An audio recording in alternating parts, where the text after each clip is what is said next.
division. But we're going to be moving on into Glory versus Alutemu next. And, the two Japanese players going at it in this one. It's going to be cool. Yeah, Glory was the player who, after Tom's initial very, very strong run in the first 2 weeks of Grandmasters, kind of sailed through into the lead. He was at 7-1, I think, after week 4, but then unfortunately took a couple of losses in the last week, going his first 0-2 week.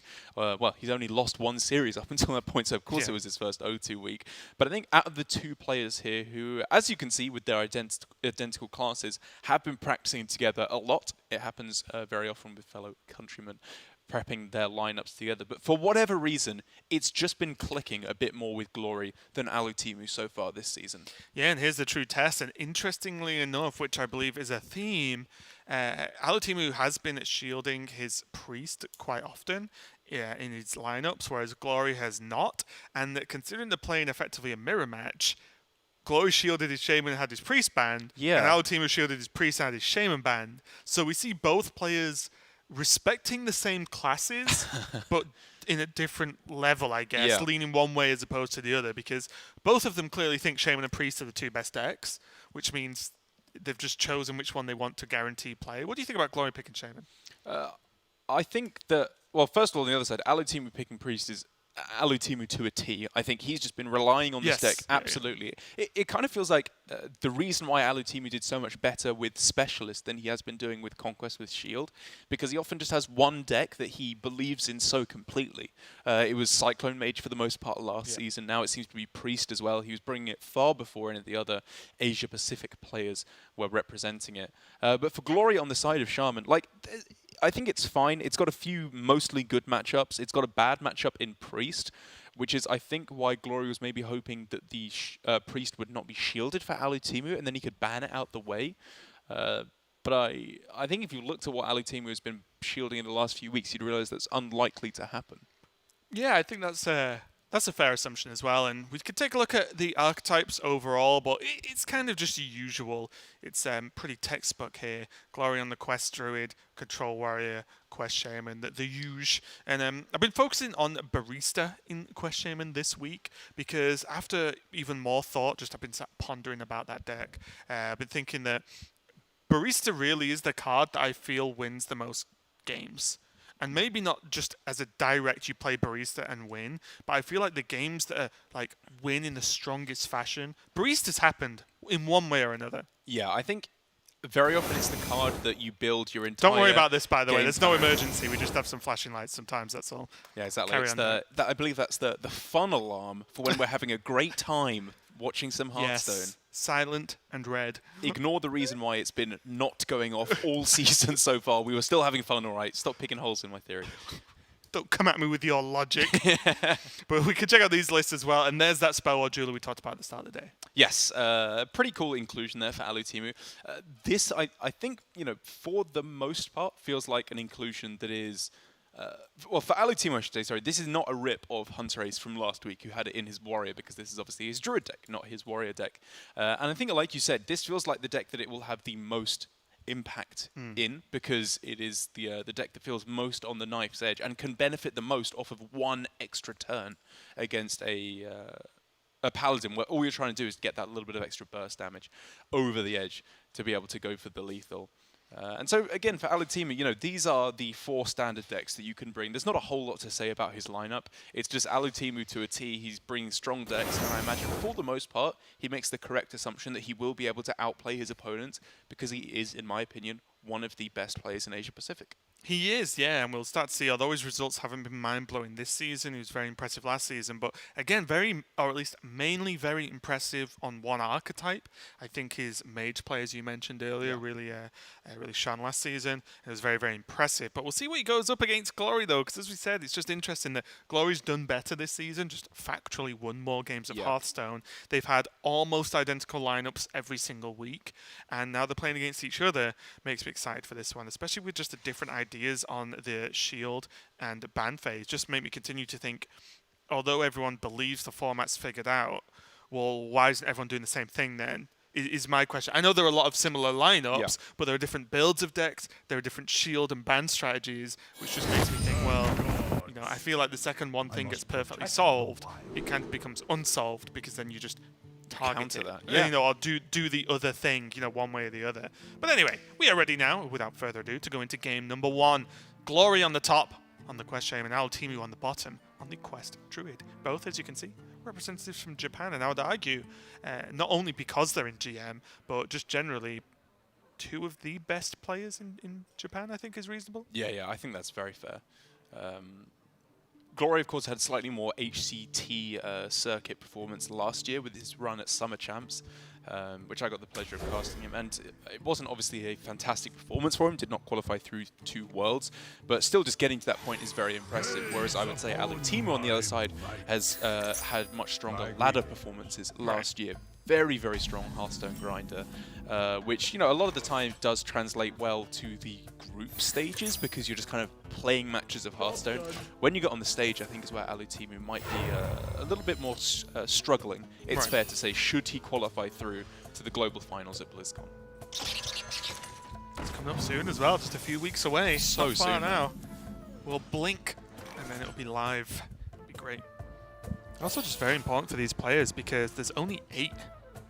2 from each region. It's true. That is not a lot. Yeah. In case you didn't do well with maths in school, 8 is a relatively small number in the grand scheme of things. It is.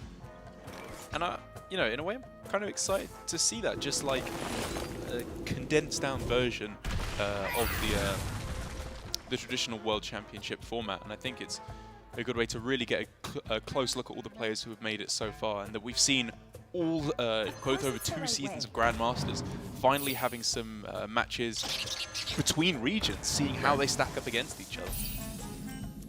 So already now, Glory getting off to a pretty decent start with this buffed cable rack. And also has the Mogu in hand, has evolve options, but not mutate. So it isn't going to be 0 mana. But also just has access to the former champ. Meanwhile, Alutemu got that quest done pretty quick. Glory does now have the option to go Faceless Lackey, Mogu, Witchy Lackey, which could have got him an 8-drop on this turn. I think it's reasonable not to do that, because I guess my question is, with the quest being live, does that 8-drop actually live any more times than a 5/5? And if it doesn't, then does it just end up being stronger to do it this way? I think it does live more often than a 5/5, but the distinction is you could still do that on a later turn for cheaper, is what Glory is saying. So I really don't hate it going for this line of play instead, because, you know, if he can do the same thing for 0 or 1 mana, 1 mana or 2 mana instead of like 5, then it's obviously significantly more powerful. So I completely understand Glory's play here. It's just, of course, that in the face of an Oasis Surger, a lot less damage sticks onto the board. Right. Alutemu might be working out if there's any other way you can do this without using Starfall. He really wants to save that Starfall, but he's really got to use that Starfall. Can he armor and just try and get away with it? Oh, he can. Yeah, I mean, I guess, like, if that's just a literal question, yes, he can. He's allowed to. Able to. It is within the rules. It's just the problem is that I think at that point, Glory will just nod his head and go, fantastic. I can just not even develop anything. Maybe go for a Witchy Lackey on the 1/1. Yeah. And then just keep smacking him in the face, because he will take that damage every day of the week. And I guess with this, it just sets up for a nice swipe. Lovely swipe.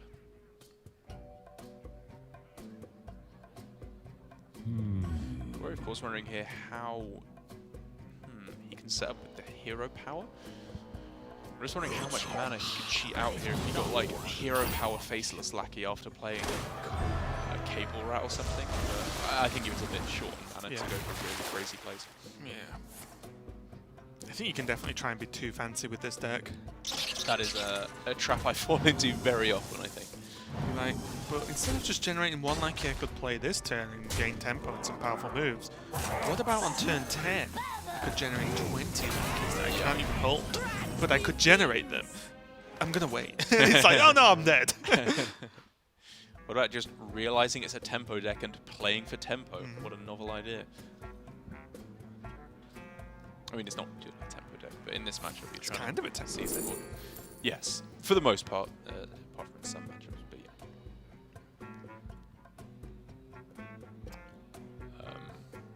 I'm liking Wrath. I think there's... oh no, yeah. I always like Wrath. I always like Wrath too. If Druid of the Scythe could be played on this turn with a swipe to like take a value trade on the jet click, but What about Coin Nourish Wrath? Not Coin, sorry, you know what I mean. Because if I'm Alutemu, yeah. I feel like Alutemu's responses for the next couple of turns are slow and clunky. Yeah. Whereas I think that it's hard because the swipe's so good, but it's just I feel like what Alutemu needs is mana. He had stuff to do. He just needs to be able to do more than one thing in one turn. Yeah. And Nourish ticks so many boxes. It draws more answers and ramps him into being able to play more answers, which I think is very, very powerful. And the question you always ask yourself when you use an AoE spell is this as good as it's going to get? And is my opponent going to present a more difficult board to turn after? And can they? And that's when you know whether your spell has done good work or not. If your opponent presents an even more powerful board, then maybe you should have waited. It's not always the case, but it's something to consider. I agree, and I think that for Alutemu, it was reasonable to assume that Glory would present a less wide board on the following turn. That was clearly not the case with how it worked out, but I think it was reasonable to assume that there and then just go for the Nourish next turn. Yeah. Either way, you got the Nourish off soon, which is very, very important. And again, I wouldn't even be overly upset at a double Wrath, depending on what's drawn. Wrath with Innovate into Wrath, so he can kill off the totem, kill off the 3/3, and get torn down this turn. Because especially with Zephyrus, you want to get that bad boy active. Because if you can do that, that's just an on-demand snap board clear whenever you want. And that could be the swing that Alutemu needs to pull this back. Time waits for no one. It's kind of slow. It's an interesting pick up there for Alutemu. I guess Feoris at the moment is still a little bit underwhelming, with only a few cheap spells for the most part in hand. Oh man, but on the other side for Glory, he can really start turning up the pressure now.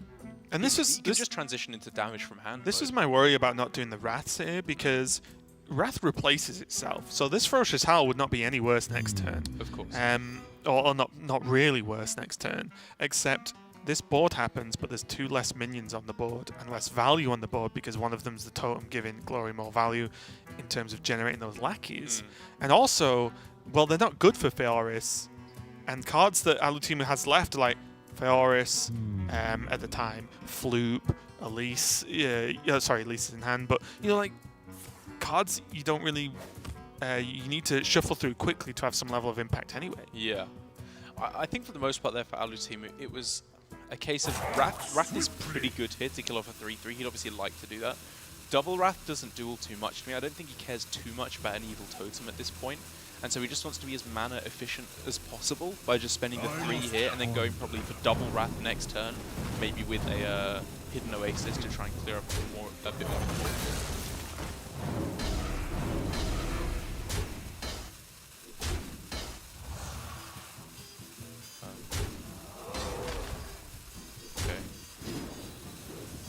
Rope is slow. Wait, what did Glory mess up? Yeah, why is Glory so upset? Did he want to play? Did we miss something? Did he overkill it? No, he didn't. I'm confused. Did he want to clear off more board space to play a Mogu? Maybe, yeah. Maybe. He didn't have Evolve, though. Yeah. Unless again, I'm blind and missing something. I'm very confused. But so far now, Alutemu is dropping down this Wrath. Crystal Merchant. Not actually bad versus Shaman, it's just a minion anyway. Yeah. Helps pick off some of these things. I think he wanted to play Bulk Slosher. I did like the Bulk Slosher there just to get some damage on the board, or weaponize what's like. It was a very low attack development turn overall. What would you want to slosh? I guess Kobold, like Hero Power Kobold, slosh it. Kobold? Oh, Surge is not half bad here. Maybe. Yeah, that's pretty good actually. Time waits for no one.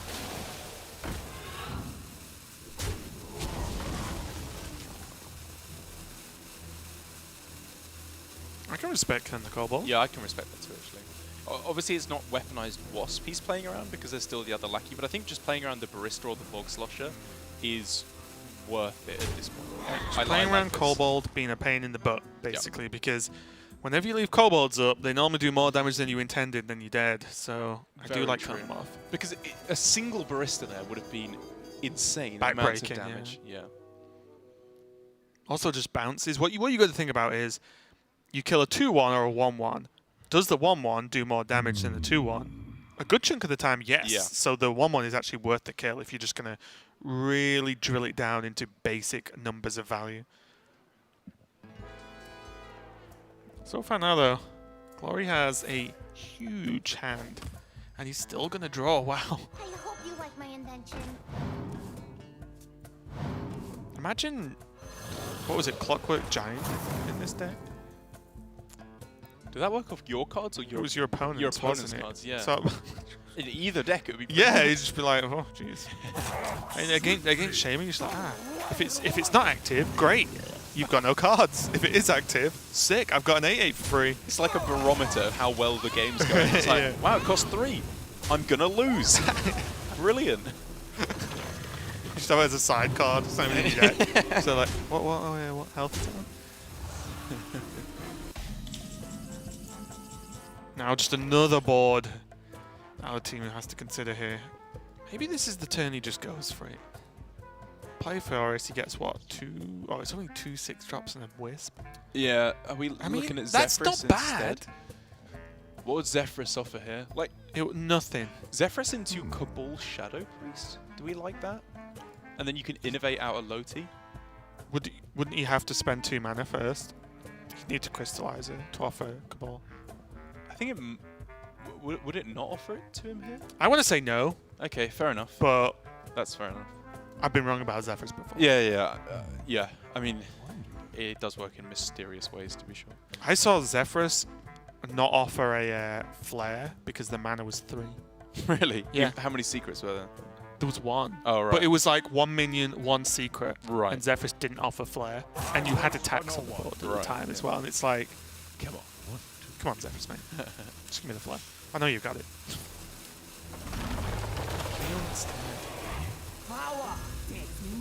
See, and this is really tough because my view is this might be the smallest in terms of damage board that Glory has for the whole game. Very true. And now Fioris is just getting worse. And what if you just threw Fioris on there, and even if the whole board traded into it, is that actually better than playing the heal this turn? Wait, so he was at 17 health. There was 4, 5, 6, 7, 8 damage on board. How much is that? 9 damage needs to be dealt. Plays into MCT as well. Oh wait, did it play into MCT? Yes. No. Yes, it did just about. I don't know. I think like even if Alutemu just accepts that he's not playing King Fioris for the rest of the game, like there's no reason to play a bad card just because it will get worse if you see what. Yeah, I mean. no. I appreciate that. Yeah. You won't. I'm just wondering, because Glory is nowhere even near throwing out resources, I'm just wondering how Alutemu wins this game. I think he's wondering that too. And maybe just slamming Fioris and kind of hoping was our way to win this game. Maybe not the right way, That is valid. but a yeah. way that exists. Because Glory's just put like 5 waves or something of minions, turn after turn, and he still has, what, 6 cards in hand? So does Alutemu ever just play Elise here? It will copy him, yeah, I guess so, 3 cards, which is Zephyrus. Innovate, Zephyrus, and Sonaris. Those are 3 fantastic cards. What's the follow-up, though? Zephyrus Nova? Zephyrus Nova, yeah, that's what I'm Need looking a at. Or hand Zephyrus explorer? MCT, perhaps, opposite to it. You'd always pick Nova, right? Yeah, probably. It might have a Shadow Flame, though. Which is pretty good, actually, here, right? Shadow Flame the know what? Elise. If he baited it out, Wouldn't sorry. complain about it. He didn't go for it, though. Wow, it doesn't It even doesn't offer offer- it. Zephyrus is weird, man. Weird. card. Zephyrus. Come on, mate. Right, I guess take the MCT. I mean, honestly, I think the play there was probably Innovate and then you hit the Shadow Flame. Yeah, I agree. Wait, would you take the MCT? Wait, if you what? Oh, I don't know. Okay, fine. This was much worse than I think you Shadow take Flame. Flame Strike, right? if you find yourself in that spot with those options, Yeah. what does one MCT do here, right? I think I would have took Flame Strike, not released the low T, Yeah. and then Flame Strike for 5 next turn. I think would have been the better play. He could have still done this turn with the swipe if he really wanted to reduce some instant board damage down, and then just Flame Strike the turn after. Yeah. And be like, go away, minions. I think so. And I think, honestly, what happened here is Alutemu was Expecting Nova. really expecting So Nova. was I. Exactly. Yeah, yeah. And, you know, it's jarring when that doesn't happen. You just freak out and you're like, okay, what do I do? What do I do? What do I do? And MCT's fine. I think it could get some value here. And to be fair, maybe he doesn't have the mana to be spending 7 on a Flame Strike, given how heavy his hand is right now. So But I think I'd probably still agree with you that it was... well, I think the bonus better is, to go for. if you're playing Flame Strike, it's because Glory has a big scary board, Yeah. which then it's a good card. Set one card, wipe the board is good with the spell damage, right? Yeah. If you don't have to play it, well then, great. You're winning. He's not got a big scary board. Like, don't play it. Play one of your other million cards in your hand, or your second Zephyrus or whatever, right? Yeah, yeah. Like, imagine Flame Strike. Oh, he's so sick. This MCT does nothing. Yeah. It's worked Flame out. Strike This has would worked have out been horrendously for Alutemu. sweet. And honestly, I think that Frost Nova was probably slightly better than Shadow Flame there, because you start board locking your opponent, which is a pretty big deal. Yes, yeah. So I can understand why Alutemu went for the play. Obviously, I find it difficult to fault him for not knowing the exact ins and outs of how a card with basically AI works. I thought it was going to get Frost Nova. I thought he was going to get Frost Nova. I can't throw shade at anyone if I get it wrong. I would absolutely have thought he would have got it there, but I think you could still make the argument for Shadow Flame, of course, as well.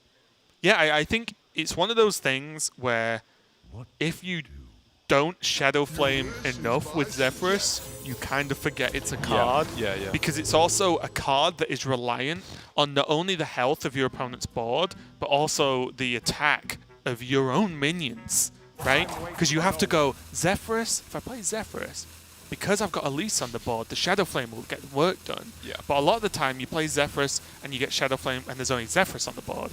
So you start to just make these mental patterns and they don't add up. I think this has turned out to be a nutty turn, but it's really has. literally because Alutemu had a second roll of the dice with Zephyrus. Yeah. Like, without Zephyrus, this game ends. I mean, it ends anyway, as we can see, with the Kobold Lackey and the Weaponized Wasp.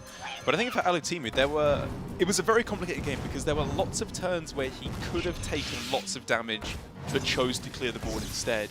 But then towards the later stage of the game, it felt like he kind of gave up on that. And Right. I think it was in part, again, due to the fact that he didn't get the Frost Nova when he was expecting to do so. But that turn where he just went Innovate, Swipe, and took, I don't even know how much damage, or even the turn after he played the, as we saw, the Hidden Oasis, and went back down to like 7 or 8 health or something after that turn. Like, So- it's just too much. He has to clear the board more consistently. Yeah, or go for something crazy. Like I said, it might not have been the best play, but in those situations, if you heal and then take all the damage back the next turn, you've got to think there's a better play. Yeah. And maybe Forest would have forced out trades. Very Instead of possibly. just, you've got to get around 1/6/6 taunt and then chuck it all face. Yeah. Would have at least made it maybe a little bit more complicated for Glory. But Glory did take the win there. And we're going to go to a quick break while we set up game number 2 between Alutemu and Glory. We'll be right back.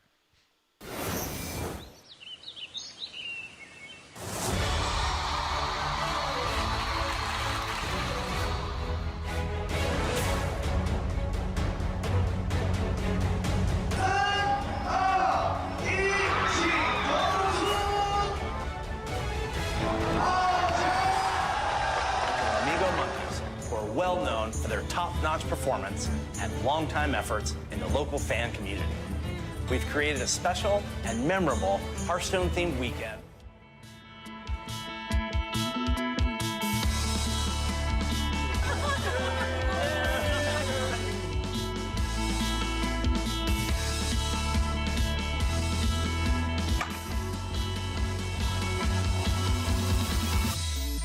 Music Time Stadium.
It's Glory versus Alutemu here going into game number 2. Glory taking a win over Alutemu in the previous game just then. And looking a little bit unfortunate for Alutemu there. Couldn't quite just get to grips with Glory's Quest Shaman that just basically made unlimited waves of minions, it felt like. It's crazy. Yeah, it was a very, very strong game there by Glory on the Quest Shaman. There was, I was tempted to bring up like the small things that I questioned, like keeping the evil cable rat in the mulligan when I was like, maybe you should be slightly more optimistic. But anyway, it's a game in the past now, and I think for the most part, Glory knew exactly what he was doing at the matchup. Just present these consistent boards and keep the pressure rolling against the Druid. But I think now he's got a very different matchup on his hands, as I believe we have another Warrior versus Priest here. It feels like a repeat of the last series when we had the Druid and the Shaman, That's and true, the that's Priest true. and the Warrior here. But I think even though the decks are fairly similar, we have what I think you could argue is a fairly anti-Priest version of the Warrior here, as we saw in the last series. I think Glory's play will honestly be a little bit more solid than what we saw from Samuel Sao with that one big blunder that lost him the game. Yeah, I think so. And my biggest worry over what happened in Samuel Sao's matchup of this Warrior versus Priest is that, for me, if you just kill all the Priest minions or make it impossible for them to attack face, you never really die, right? And especially with things like one Divine Spirit, one Inner Fire being used, I felt he was in a very safe position and he could just play safe throughout the whole game. Whereas Brawl was a risk I feel that wasn't needed to be taken. On this hand, though, Glory's got off to a good start with the Town Crier. Means that he's going to get Ziliax there. Not a Mummy, which is a little bit unfortunate. I agree. But Glory does have the Spellbreaker in his deck, which is, you're alluding to a more anti-priest version. The Spellbreaker, although obviously not a Restless Mummy, is still pretty powerful as not only a silence option, but also a 4/3 that lines up very well versus even some buffed priest minions.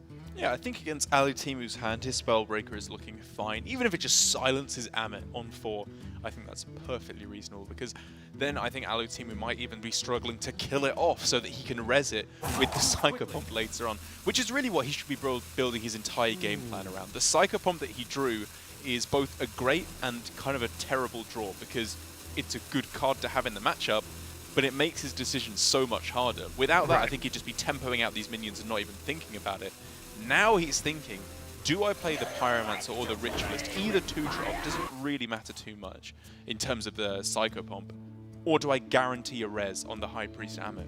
It's a tough shout, man. That is a really difficult It is, because decision. that's like, 5-year plan, basically. Like, I don't plan that far ahead, and that's one that's tough, because the second Glory plays some more stuff after seeing his Town Crier, it means that he could actually be winning on board. You play an Amit, it dies because he's winning on board. Then you play Psychobomb and hope that there's no silence and then some kind of kill, and if there is, you just lose most of the time. So it's a very brave plan, whereas Alutemu has gone to just drop down this Pyro. And I do like the Pyro over the Neferset, because the Neferset generally has more value in this matchup than the Pyromancer.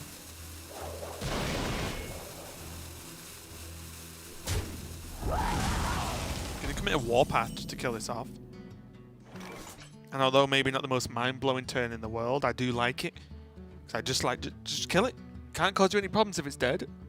And if there was a trade Cleric Heal, for example, then you're in trouble. Whereas you could just avoid that completely.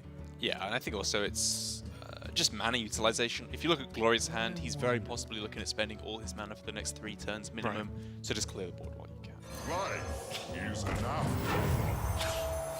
Gesundheit. Excuse me, it's the old match 2 sneeze. I sneeze when I look at the sun. You sneeze when you look at match 2. It's Yeah, just the way it's it works. halfway through match 2. It's just right. It's about time. Now, this is one of those positions where it might look a little bit extreme, but I honestly wouldn't mind coin Spellbreaker here. I think it would be very reasonable. He's going to hold on to the coin, maybe to have access to that coin Ziliax instead, or just coin in general. But honestly, like, coin Spellbreaker makes it a 2/3. If it gets rebuffed, you have Mummy as the follow-up, right? Like, a 4/3 on the board, and then Mummy to back it up. You kill, like, everything. That's a really interesting point, because I agree, Mummy was fantastic in, I think, response to everything. Like, it's good against everything. It's just an insane card. But then you've played your Spellbreaker. Is it worth it to just get such a dominant board position? Because, say, for example, you had played the Spellbreaker here, we could be looking at Restless Mummy clear the board. Right. Which Pretty good turn. I think that's a pretty good turn. And if you compare it to if Psychopomp had been played instead of Ament, which is the other reasonable turn 4 play, the obviously the Pyromancer would have been rezzed, but then you're looking at double trade and it works out pretty well as well. Not quite as clean. Yeah. And for me, Maybe it was just like you worth said, it, oh, yeah. but then you've used your silence. Well, normally if you wait to use silence, you're dead. Yeah. And also, there's a plague. There's a Plague of Wrath in there's there. a brawl. I think I liked it. You hold Yeah. coin. There's Ziliacs. Like, you've got I think that was the plenty play. of stuff to do. Plenty of stuff. It's quality right now. Yeah, I actually really think that was the play. And now suddenly it's like this, which just isn't that good a turn, right? It could have been avoided. There's a 2-5 still on the board. That guy could have been dead. Yeah, even if they extra arms, it's still fine. Yeah, yeah. because Mummy's such a good backup Yeah, for yeah, the yeah. 4-3. You kill everything, anything that can be made. And this just got spicy. Alutemu gives this the thumbs up. You know what, mate? I agree. I This love the was way pretty good that was for the you. most like business-like thumbs up I've seen. There was no real joy there. There was just, got him. Next, Yes. move on. And the next point on the agenda is win this game of Hearthstone. Okay, let's go. Alutemu finds this satisfactory. Bring me another. It's just Alutemu bot. It's like when have you seen Terminator 2? Yes. You know, we teach them how to smile. It's like that. Yes. Be positive, Alutemu. Like how? Thumbs up's a positive. Oh, okay. There is one thumbs up. Something good happened. Oh, okay. Don't do that again. See, and this is what I mean by if you wait to Spellbreaker something like this, well, Yeah. that 2-7 could kill you this turn. Like, this would have been so much better for him. I Right. mean, I'm trying not to be results-oriented, but I think running through it, there were very few results in which Spellbreaker was not good there. It's literally just if they have one huge minion that they can make next turn. But I think even then you have Plague of Wrath. So, yeah, I mean, I think for Glory, it would have just been better if he played it. And honestly, I actually can't tell you what coin was used for this game. I forgot already because It was like Coin Shield Slam, I think? Or I just feel like it wasn't that impactful Wasn't enough, that- which is yeah, why yeah. I've forgotten what it was used for, whereas he could have used it actually for coin Spellbreaker. Yeah.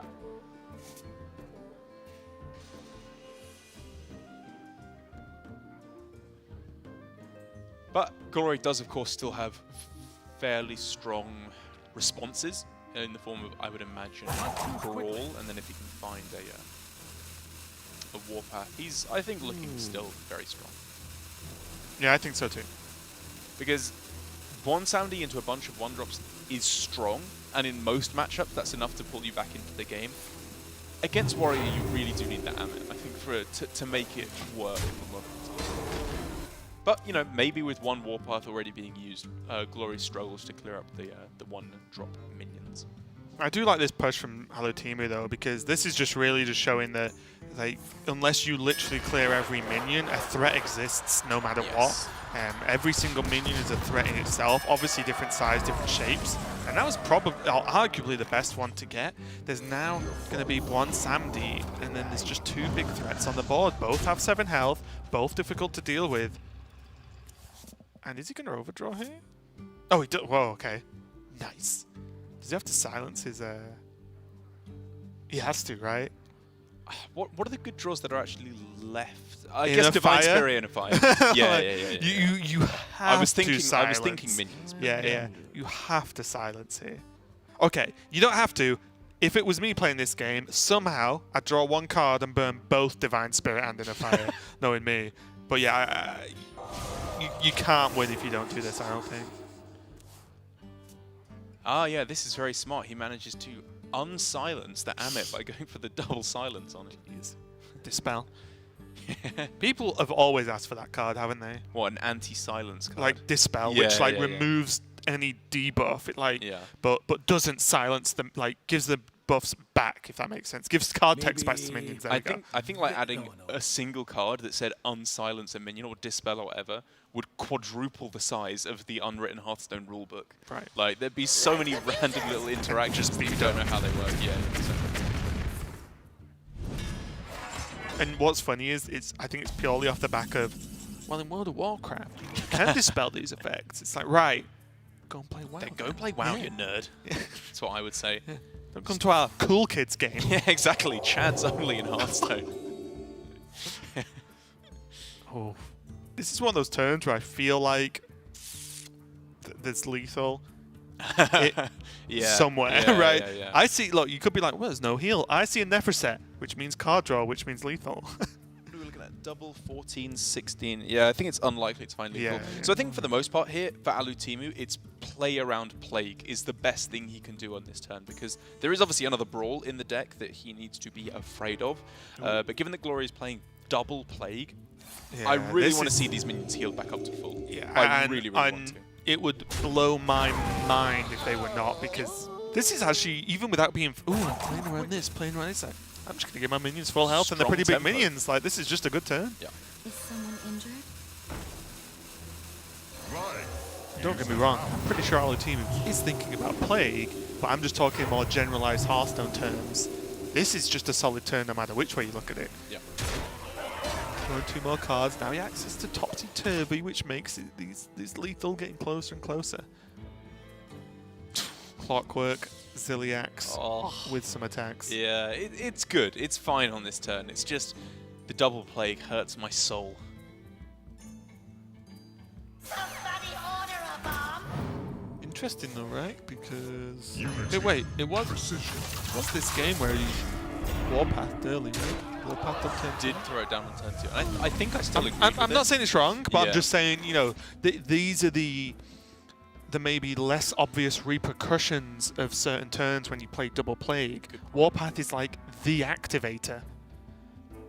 So we're looking at trade, Hey, I got you, buff, friend. buff, spirit, It's lethal. inner fire, Alutemu ain't locking a turn in that quick if it's not lethal. There we go. First lesson of casting. If a player that you respect starts to lock in a big combo with an OTK deck, it's lethal. That's what I say. 9 times out of 10. Unless they're Radu. Then there's some Oh, exceptions. jeez. Sorry to put him on blast like that. I say that because I respect him, but unless it's Radu. Out of nowhere, Derek. Wow. But Alutemu does win that game and even this series up. And this is where it just gets very interesting, just because you look at the differences in Warrior versus Priest. We've had the huge sample size of 2 games, but one went one way, one went the other, and it's just Well, no, they both went oh in no, favor sorry, of they Priest. both went in favor. Yeah. Okay, one should have gone One the other way. Probably should have gone the other way. But you just see that on one hand, Warrior can look so solid. Yeah. And then on the other hand, it's just like, well, what do they play? You know, they just die. And it's Yeah. just very interesting that, again, it was some good plays, some good resurrects as well from the Psychopomp, of course. Yeah. But the Bon Samdi, I feel, was the thing that pulled it all together, because drawing all those 1-drops, not only does it draw you a lot of cards, it gets you closer to your spells, which are the ones that win the game. So just very interesting that, you know, you mentioned Bon Samdi in the, I think, the previous match, right? Yeah. And it kind of came into play a lot in that one. Yeah, I agree. I think for Glory, I really, really like that you brought up the Spellbreaker thing, because I think, honestly, I would have just overlooked that, because in my mind, you know, when you think Spellbreaker in Warrior, you think anti-priest, and therefore you think silencing a huge minion. That's Right. why it's in the deck the majority of the time.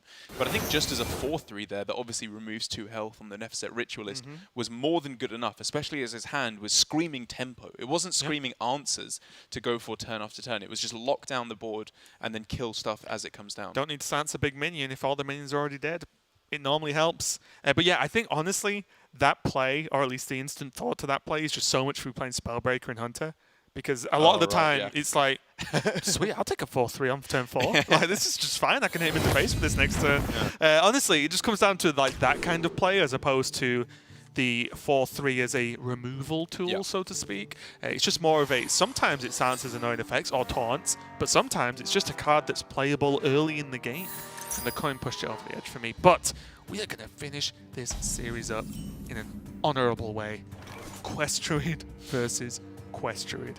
Elise versus Malfurion. Oh, wait. Question. It's probably already answered myself. Well, they've announced the alternate arts for 1,000 Wins. They have. I am taking a, I'm guessing, pretty reasonable assumption that Elise and then the Thunder King do not have alternate arts. I'm gonna guess you're They're correct. like separate portraits. Yeah. So everyone who used their money on these portraits are going to be like, nope, going back to the old classics now. Assuming they have the 1,000 wins. Yep. I don't have 1,000 wins on every class. amateur. I know. I didn't even check. I was like, I've 100% got 1,000 wins in every class. I've got it on Minimum. both now. I mean, I've got like 3,000 rogue wins. It's just like, it's that it? disproportionate. What can I say? I'm a Twitch player, but I watch, I don't play. Okay, let's go into this game. We're chatting about nothing because guess what happens in Druid Mirrors?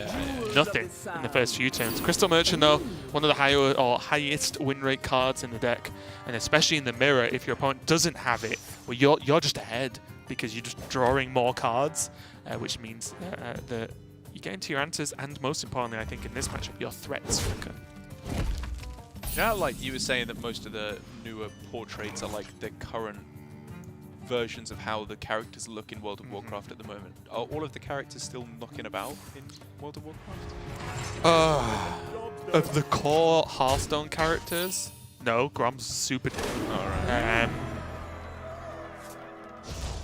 Who else is? I've just lost all the characters now. Does Uther die? Oh, Uther dies in like. Uther's early on on, Mega right? Dead as well, yeah. Yeah, interesting. I wonder what they do with that. Just a pile of bones. I would love it. I would love it. It's just some dust. It's like, what? Too soon. That would be so funny. Pour one out for Uthi. But as we can stop nattering on about. Yeah, the game starts now. It's turn 5. Let's go. exactly, yeah. Quests I mean, are active. It's kind of exciting new stuff coming to Hearthstone. But what's more exciting is the Oasis Surgeon that's coming directly for Glory's face in the next turn. Yeah, and this is a problem, right? Because whoever lands the first one, the opponent has to react, and the reaction is often play your own. Yeah. But then you often just are cancels always out. one step behind if your opponent has second surgeon. If your opponent only has one and you have two, well then their answer this turn isn't so hot. And I think the really big thing for Glory is that it's just that he's got the Nourish. That's the bigger thing, I think, by quite a margin here. Like, oh, okay. Alutemu having the Oasis Surger is, of course, good to be able to keep the tempo rolling, but to be able to go into Cenarius and King Phaeoris 2 turns earlier just makes an absolute world of difference. It's not even close. I'm going to be able to play it this turn, though, right? Without fear of overdrawing. Do you care that much? He's got a lot of the good cards already. I'm just mulling it over in my head because Oasis Searcher on this turn is obviously fine to go for. And if he wants to ramp into King Phaeoris as opposed to Cenarius, he could obviously do it next turn and ramp cleanly into 10. What to do? But you can What tell he's Alutemu struggling. would not do for an Innovate right now. Imagine that. Like Oasis Searcher, Innovate, Wrath just wins him the Yeah, game. it does. This is a little bit more manageable. And now I wonder, although again there is Nourish available, well, there's double Nourish available for Glory, not that they can play them both of course, but I wonder if this is a floopage turn. Well, if he goes for Nourish and hits the Innovate like an absolute god, he can play the flooped Oasis Surger on the same turn. How And I wonder if curious. it's worth going for that, because even if he misses, he can still just go double Anubisath and then Wrath one of the other minions as well. Like, obviously they can value trade, but I don't know, you can start to clear up. It's not that bad, I think. It's more Do you like think it's an Oasis Glory turn? has to do something. I don't think it's a flat Oasis Surge. I think he has to floop Yeah. if he does it. But Wow. the problem with this is you just stay behind. It's just passive, right? Like, I think I wanted to break serve here by going for the Nourish, because you have the potential huge upswing of hitting Innovate. If he hits that, he's miles and miles in the lead. And even if you don't, like we were saying, double Anubisath plus a Wrath is fine. My hand is too full. Oh, got away with it there. Got the floop. And Alutemu gets an unfortunate draw in that, again, he has to overdraw another card here. But, you know, like you said, finding the floop is the important. And I think this turn nourishing into Phaeoris is way better than nourishing into Cenarius. Because yes. you normally want to play Phaeoris first, then Cenarius wins you the game. Absolutely. Glory's like, as usual in this game so far, I'm just copying what you're doing. True, glory see, glory do. Triple Anubisath.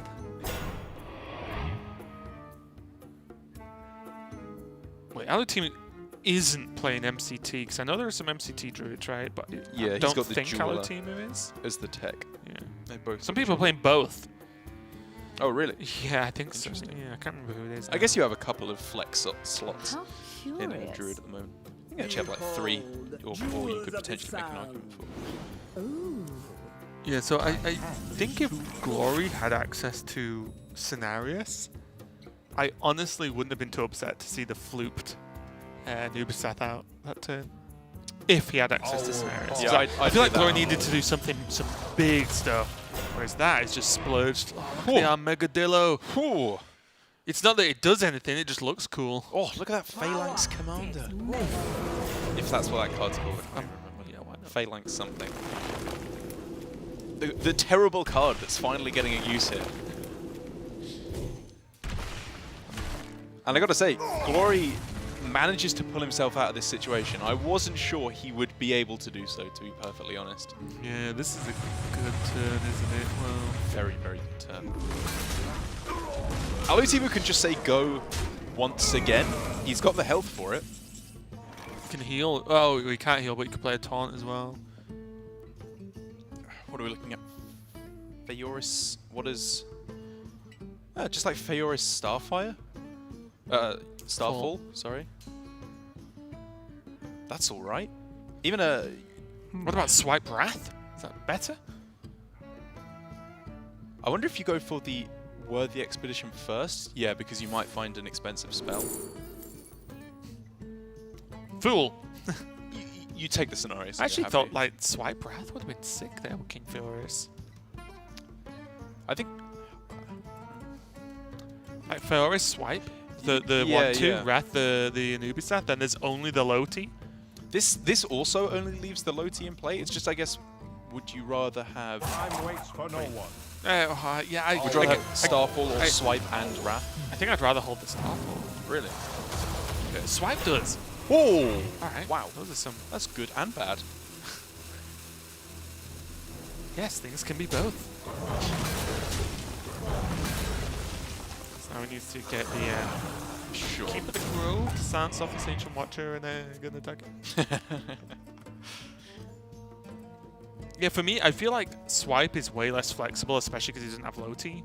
Whereas Starfall is 7 damage to a minion and 2 damage to everything else without spell damage. I think like that is quite powerful. Either way, it didn't really work out anyway. Because you're going to drop the Anubisath down How instead. curious. So how does Glory deal with this one? Now that he's already answered the first, I'm looking at obviously another version of Loti plus a Swipe can clear up. Not actually that much. No. Yeah. And what does anything else do? What is he searching for here? Exactly Starfall? To activate Zephyrus? Sure, yeah, that's fair. Whew. Okay. That's what he needed. Stand the time run low. But it's not even Fine. that good. So he's forced into, what, Innovate Swipe? Oh, he's not going to replay Loti. Go Loti Vapate Swipe, yeah. Kind of does about the same thing as Starfall, though.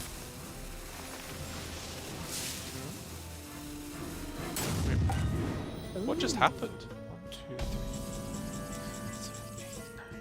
So he didn't Okay. want to overdraw another card. So the Innovate wasn't just bad Yeah. at all. It just felt bad. It There just you go, felt bad. Yeah, it bad. looked weird that time. 'Cause But I guess nothing worked out great. with only 8 cards left, you've got to imagine that for Glory, this Zephyrus is active pretty quick. And then he does have Zephyrus into Elise. Well, he has Elise into Zephyrus. Would you rather Zephyrus. Would you rather have a card from your deck or an Innovate? Because I was looking at just sacking away the Crystal Merchant there purely to not overdraw a card. I guess with Zephyrus in hand, you'd like to start cycling through. I think he just wants to go. Yeah. Fair, fair. He just wants to get through the deck because, like I said, he can Elise, Zephyrus, Nova, Zephyrus, if his hand permits, right? He has like For no one. lethal through that many Zephyrus anyway, whereas Alutemu nearly just had lethal that turn. He has got Swipe available to him, so Glory has to heal in some way or he is extremely dead. And this deep into the mirror, you've got to assume that Alutemu has like every card. Yes. There's only 9 cards left. He's got to be drawing down to 8. he probably has card draw since he's not played Wraths. So Glory has to assume So many that if Alutemu contradictions. wants to swipe next turn, he can. Yeah. You can't be like, well, this might be bottom of the deck. Unless that's his only win condition. If he can stabilize the board but not heal, and that's the only way he has a chance, you make that play. I guess. In this situation, though, he's well. Well, if it's the only way he Yeah, has a yeah, chance, then you go for it. But I agree, it should be priority number one. Yeah, okay. I'll change my statement. You cannot be surprised if your opponent swipes you at this point in the game because That I will agree with. it's like the whole, the Paladins drew equality. It's like, yeah, the Holy Wrath Paladin, they have like 6 cards left by turn 5. Yeah. Like, they're probably drawing equality by now. My opponent has cards, Babby Rage.